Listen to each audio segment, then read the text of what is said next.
నమస్తే అందరికీ.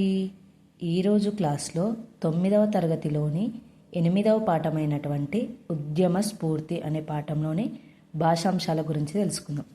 First bit, కింది వాక్యాల్లో గీత గీసిన పదాలను ఉపయోగించి సొంత వాక్యాలు రాయండి.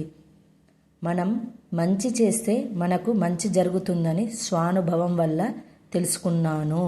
స్వానుభవం అంటే తన అనుభవం అని అర్థం. దీనికి సొంత వాక్యం వచ్చేసి స్వానుభవంతో ఆలోచించి సమస్యలను పరిష్కరించుకోవచ్చు. ఏంటి దానికి సొంత వాక్యం వచ్చేసి స్వానుభవంతో ఆలోచించి సమస్యలను పరిష్కరించుకోవచ్చు. నెక్స్ట్ వన్, తమ పిల్లలు ఉన్నతంగా ఎదగాలని తల్లిదండ్రులు పరితపిస్తూ ఉంటారు. పరితపిస్తూ అంటే దీనికి అర్థం బాధపడుతూ. దీనికి సొంత వాక్యం వచ్చేసి వృద్ధ తల్లిదండ్రులు విదేశాలలోని తమ పిల్లలు ఎప్పుడు వస్తారా అని పరితపిస్తూ ఉంటారు. ఏంటి? వృద్ధ తల్లిదండ్రులు విదేశాలలోని తమ పిల్లలు ఎప్పుడు వస్తారా అని పరితపిస్తూ ఉంటారు. బ్రిటిష్ వారు మన దేశ సంపదను కొల్లగొట్టి తీసుకొని పోయారు. కొల్లగొట్టి అంటే అర్థం దాచుకొని. అపరిచితులకు మన బ్యాంకు వివరాలు తెలిపితే మన డబ్బును కొల్లగొడతారు. ఏంటి సొంత వాక్యము? అపరిచితులకు మన బ్యాంకు వివరాలు తెలిపితే మన డబ్బును కొల్లగొడతారు. నెక్స్ట్ వన్, క్రింది వికృతి పదాలకు ప్రకృతులను పాఠంలో వెతికి రాయండి. గారవం, గౌరవం. కథ, కథ. జీతం, జీవితము. కరకు, కర్కశము. ఏంటి? కింది వికృతి పదాలకు ప్రకృతులను పాఠంలో వెతికి రాయండి. గారవం అంటే గౌరవం. కథ, కథ. జీతం, జీవితం. కరకు, కర్కశము. వ్యాకరణాంశాలు. కింది పదాలను పరిశీలించి అవి ఏ సందులో గుర్తించి పదాలను విడదీసి సంధి సూత్రం రాయండి. మనకెందుకు విడదీస్తే మనకున్ ప్లస్ ఎందుకు. మనకెందుకు ఉకార వికల్ప సంధి. దీనికి సూత్రం వచ్చేసి ఏంటిదంటే ప్రథమేతర విభక్తి శత్రర్థ సువర్ణంబులందున్న ఉకారానికి సంధి వైకల్పికంగా నగు. ఏంటి? ఉకార వికల్ప సంధికి సూత్రం ఏంటిదంటే ప్రథమేతర విభక్తి శత్రత్ర సువర్ణంబులందున్న ఉకారానికి సంధి వైకల్పికంగా నగు. విషాదాంతము విడదీస్తే విషాద ప్లస్ అంతము విషాదాంతము. సవర్ణ దీర్ఘ సంధి. సవర్ణ దీర్ఘ సంధికి సూత్రం ఏంటిదంటే ఆయి ఊరులకు అవే అచ్చులు పరంబైన వాటి దీర్ఘం ఏకాదేశం బగును. మేమెంత విడదీస్తే మేము ప్లస్ ఎంత మేమెంత. ఉకార సంధి. ఉకార సంధికి సూత్రం ఏంటిది? ఉత్తునకు అచ్చు పరంబైన సంధి అగును. ఎవరికున్నాయి విడదీస్తే ఎవరికి ప్లస్ ఉన్నాయి ఎవరికున్నాయి. ఇకార సంధి. ఇకార సంధికి సూత్రం ఏంటిదంటే ఇత్తునకు అచ్చు పరంబైన సంధి వైకల్పికం బగు. విచిత్రమైన విచిత్రము ప్లస్ అయిన విచిత్రమైన. ఉకార సంధి. ఉకార సంధి సూత్రం ఏంటిది? ఉత్తునకు అచ్చు పరంబైన సంధి సంధి అగును. ఇంకోసారి, మనకెందుకు మనకున్ ప్లస్ ఎందుకు మనకెందుకు ఉకార వికల్ప సంధి. విషాదాంతము విషాద ప్లస్ అంతము విషాదాంతము సవర్ణ దీర్ఘ సంధి. మేమెంత మేము ప్లస్ ఎంత మేమెంత ఉకార సంధి. ఎవరికున్నాయి ఎవరికి ప్లస్ ఉన్నాయి ఎవరికున్నాయి ఇకార సంధి. విచిత్రమైన విచిత్రము ప్లస్ అయినా విచిత్రమైన ఉకార సంధి. ఈ సంధులన్నింటిపైన కూడా నేను వీడియో చేశాను, ఒకసారి నా ఛానల్లో చూడండి. నెక్స్ట్, కింది సమాస పదాలను పరిశీలించి వాటికి విగ్రహవాక్యాలు రాసి సమాసం పేరు రాయండి. మాతృదేశం తల్లి యొక్క దేశం. విగ్రహవాక్యంగా రాస్తే తల్లి యొక్క దేశం. షష్ఠీ తత్పురుష సమాసము. కర్కశ హృదయం కర్కశమైన హృదయం. విశేషణ పూర్వపద కర్మాధారయ సమాసం. సహాయ నిరాకరణ సహాయమును నిరాకరించడం. ద్వితీయ తత్పురుష సమాసం. విప్లవ సంఘం విప్లవకారుల యొక్క సంఘం. షష్ఠీ తత్పురుష సమాసం. అశ్వత్థ వృక్షం అశ్వత్థము అనే పేరు గల వృక్షము. సంభావన పూర్వపద కర్మాధారయ సమాసం. శాస్త్ర దృష్టి శాస్త్రం యొక్క దృష్టి. షష్ఠీ తత్పురుష సమాసము. ఈ సమాసాలన్నింటిపైన కూడా నేను వీడియో చేశాను, ఒకసారి చూడండి మీరు.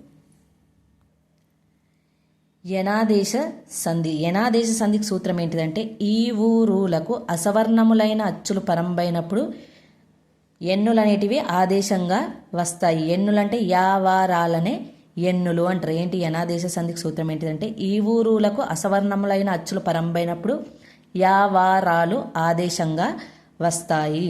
అంటే ఈకి ఈగా ఈలు కాకుండా మిగిలిన అసవర్ణములైన అచ్చులు అంటే ఆ ఉ ఊ రు రు ఏ ఐ ఓ ఔ అలాంటి అచ్చులు పరంబైతే అసవర్ణములైన అచ్చులు పరంబైతే యావారాలు అనేటివి వస్తాయి. ఒకసారి చూద్దాం, ఇక్కడ ఉన్నాయి కదా ఉదాహరణలు. అత్యవసరం విడదీస్తే అతి ప్లస్ అవసరం. ఇది ఎట్లా ఏర్పడింది? తు అంటే ఇందులో ఈ అని అచ్చు ఉంది కదా, ఈకి ఈ కాకుండా అసవర్ణమైన అచ్చు పరంబైతే యా అనేది వస్తుంది, అత్యవసరం. నెక్స్ట్ ప్రత్యుత్తరం, ప్రతి ప్లస్ ఉత్తరం. ఇందులో తి అంటే తూ ప్లస్ ఈ అనే అచ్చుంది కదా, ఈకి అసవర్ణములైన అచ్చులు అంటే ఈకి ఈ కాకుండా మిగిలిన అచ్చులు పరంబైతే యావారాలు అనేటివి వస్తాయి. అంటే ఈకి అసవర్ణములైన అచ్చు పరంబైతే ఏమొస్తుంది? యా అనేది వస్తుంది. ఊకి అసవర్ణమైన అచ్చులు పరంబైతే వా అనేది వస్తుంది. రూకి అసవర్ణములైన అచ్చులు పరంబైతే రా అనేది వస్తుంది. ఇక్కడ ఈకి అసవర్ణమైన అచ్చు పరంబైంది కాబట్టి యా అనేది వచ్చింది, ప్రత్యుత్తరం. నెక్స్ట్ ప్రత్యేకం, ప్రతి ప్లస్ ఏకం. అంటే ఈకి ఏ అనే అసవర్ణమైన అచ్చు పరంబైంది కాబట్టి యా అనేది వచ్చింది, ప్రత్యేకం. నెక్స్ట్ అన్వస్త్రం విడదీస్తే అను ప్లస్ అస్రం.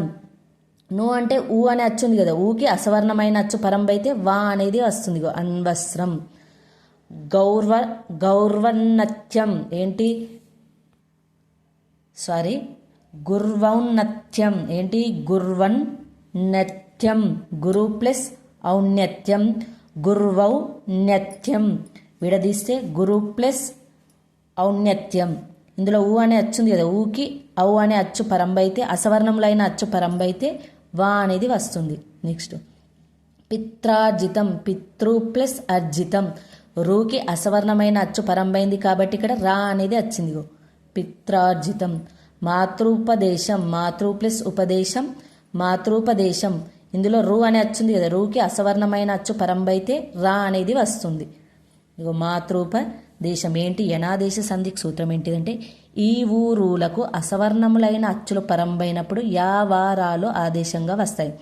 ఈకి ఈ కాకుండా అసవర్ణములైన అచ్చులు పరంబైన అనుకోండి యా అనేది వస్తుంది. ఊకి ఊ గాని కాకుండా మిగిలిన అచ్చులు అనేటివి పరంబైనాయి అనుకోండి వా అనేది వస్తుంది.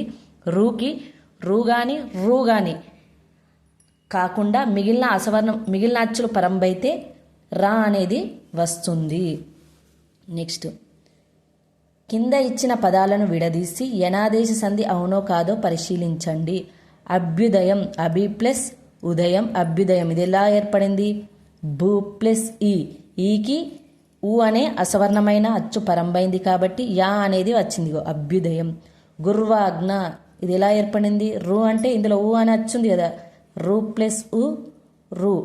ఊకి ఆ అనే అసవర్ణమైన అచ్చు పరంబైతే వా అనేది వచ్చింది, గుర్వాజ్ఞ. గురు ప్లస్ ఆజ్ఞ, గుర్వాజ్ఞ. నెక్స్ట్ మాత్రాంశ విడదీస్తే మాతృ ప్లస్ అంశ, మాత్రాంశ. రూకి ఆ అనే అసవర్ణమైన అచ్చు పరంబైతే రా అనేది వచ్చింది, మాత్రాంశ. మధ్వరి, మధు ప్లస్ అరి, మధ్వరి. ఊకి ఆ అనే అసవర్ణమైన అచ్చు పరంబైంది కాబట్టి వా అనేది వచ్చింది, మధ్వరి. స్వాగతం, సు ప్లస్ ఆగతం, స్వాగతం. సు అంటే ఇందులో ఊ అనే వచ్చింది కదా, ఊకి ఆ అనేది పరంబైతే వా అనేది వచ్చింది, స్వాగతం. ఇదే యనాదేశ సంధి. ఈ యనాదేశ సంధి పైన కూడా నేను వీడియో చేశాను, ఒకసారి నా ఛానల్లో చూడండి. రేపటి వీడియోలో మళ్ళీ కలుద్దాం. నా వీడియోని లైక్, షేర్, సబ్స్క్రైబ్ చేయడం మాత్రం మర్చిపోవద్దు. ధన్యవాదములు.